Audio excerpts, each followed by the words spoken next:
Alright guys, now I've got those clothes moved over to the dryer. I'll go ahead and close that up. Put it on time dry, high heat, just hit go.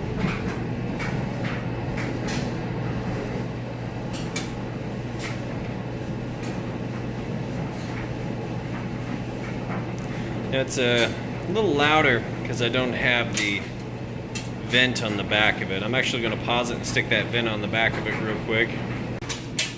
Alright, got the vent on there. Now you can hear it's a little bit quieter. Just fine to give it a chance to heat up because I'm going to show you that it's heating like it's supposed to. Also, right in between those two red dots, you're going to get a surface temperature measurement. Kind of see the difference there between the top of this dryer and the floor. So we'll go ahead and open this up.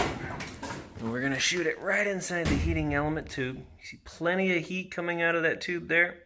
Now the heating element is right behind this panel, so the heat comes up and out that tube. It'll heat the inside of your dryer anywhere from about 95 to 195. And that's just going to depend on what you have your heat setting at. Because if you wanted low, delicates, that type of thing, for something that can't get very hot, you have that option, medium and then high. And over here, time dry, you also have automatic dry, so you can just set it on automatic and let it go. Of course, your lint trap right on top here. Pull that out and clean it with every load. Now you know everything on the dryer works perfect. So if you have any questions, feel free to reach out. I do appreciate you taking time to watch this video. You guys have a great day. Thanks.